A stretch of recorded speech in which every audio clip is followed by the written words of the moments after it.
वीरता को दी बधाई। नमस्कार, मैं हूं श्वेता झा और आप देख रहे हैं आज तक। दोपहर 2 बजे के बुलेटिन में इस वक्त की सबसे बड़ी खबर आपको बता दें, रक्षा मंत्री राजनाथ सिंह एलएसी और एलओसी के 2 दिन के दौरे पर जाएंगे। 17 से 18 जुलाई को राजनाथ 2 दिन के दौरे पर जाएंगे। 17 जुलाई को वो लेह पहुंचेंगे।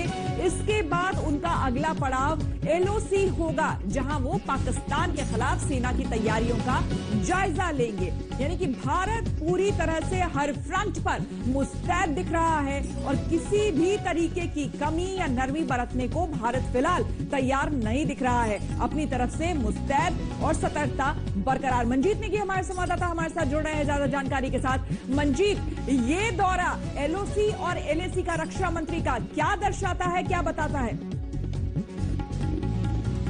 देखिए, भले ही इस वक्त दोनों सेनाओं के बीच खासतौर से लद्दाख के अलग अलग इलाकों में जो तनातनी है और बातचीत भी चल रही, कोर कमांडर लेवल की बातचीत कल काफी देर चली और पहले फेज का डिसएंगेजमेंट हो चुका है। लेकिन जहां तक भारतीय सेना सरकार की बात है, सरकार चीन के रुख को देखते हुए अपनी जो तैयारी है उसमें कोई कमी नहीं रखना चाहती है और इसीलिए रक्षा मंत्री राजनाथ सिंह पहले जाने वाले थे, लेकिन अभी 17 तारीख को लेह पहुंचने वाले हैं, जहां पर वो जो सेना की तैयारियां हैं और इस वक्त जो हालात हैं उसका जायजा लेंगे। खासतौर से वहां पर जो इंफ्रास्ट्रक्चर का काम है, सड़क और उसके अलावा जो बीआरओ पुल बना रहा है, उसका भी राजनाथ जी रक्षा मंत्री जायजा लेंगे और इसके साथ ही वहां पर जो खासतौर से लाइन ऑफ एक्शन कंट्रोल पर जो हालात हैं इस वक्त, जहां बातचीत चल रही है, डिसएंगेजमेंट का प्रोसेस चल रहा है, ऐसे में सेना अपनी तैयारियों को भी रक्षा मंत्री के सामने दिखाना चाहती है और इसके साथ ही अगले दिन वो पाकिस्तान से लगने वाली सरहद पर पहुंचेंगे, जहां पर अभी 2 दिन पहले ही सेना प्रमुख खुद होकर आए हैं। क्योंकि इस वक्त चाहे लद्दाख के हालात हों या फिर कश्मीर घाटी में अगर आप देखें तो लगातार सीमा पार से जो घुसपैठ की कोशिशें हैं, इनकाउंटर चल रहे हैं, तो दोनों ही फ्रंट पर का जो सुरक्षा हालात हैं, रक्षा मंत्री उनका जायजा लेंगे। बिल्कुल, और कहीं ना कहीं प्रधानमंत्री का पहले जाना, दौरा होना और उसके बाद रक्षा मंत्री का यहां पर दौरा होना, ये कड़ा संदेश भी देता है चीन को भी और पाकिस्तान को भी मंजीत, कि वो हल्के में भारत को ना ले। ये अलग बात है कि चीन से अभी बातचीत थोड़ी बहुत जो पहले दौर की थी वो ठीक ठाक हो गई है, लेकिन उसके बावजूद वो ये ना समझे कि भारत जो है अब वो कहीं ना कहीं नरमी बरतेगा या फिर कहीं भी ढीला पड़ेगा किसी भी मायने में।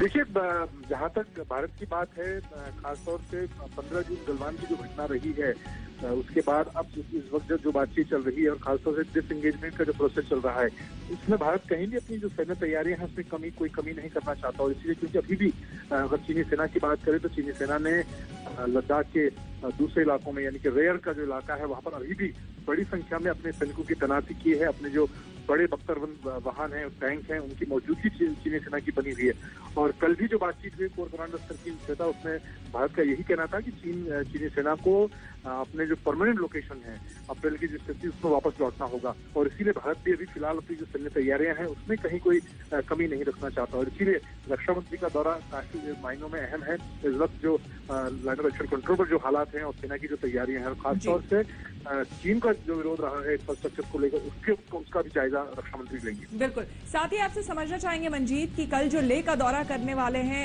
रक्षा मंत्री, तो क्या वहां पर सैनिकों को वो संबोधित भी करने वाले हैं? किस तरह का कार्यक्रम रहने वाला है? देखिए, कल रक्षा मंत्री के लिए लद्दाख में सबसे पहले वो लेह पहुंचे 14 कोर में जो सेना के आला अधिकारी हैं उनके साथ बैठक करेंगे और इसके साथ ही वहां पर एक पैरा ड्रॉप का कार्यक्रम रखा गया है। सेना की जो स्पेशल फोर्स के जवान हैं वहां पर वो पैरा जंप करेंगे। ये एक पहले से प्लान, एक सेना की जो तैयारी है उसका कार्यक्रम रखा गया। अगर मौसम सही रहा तो वहां पर जो स्पेशल फोर्स के जवान हैं वो पैरा जंप करेंगे रक्षा मंत्री के सामने और खासतौर से माउंटेन वारफेयर, ऊंचे पहाड़ों में किस तरह से दुश्मन से मुकाबला किया जाता है, पैरा जंप और ऊंचे पहाड़ों के इलाकों में, उसका वहां पर कार्यक्रम रखा गया है। इसके साथ ही वहां पर जो इंफ्रास्ट्रक्चर है, बॉर्डर के जो प्रोजेक्ट है, रोड और सड़क के अलावा जो पुल के, उसका भी वो जायजा लेंगे। बिल्कुल, बहुत बहुत धन्यवाद मंजीत आपका तमाम जानकारी के लिए।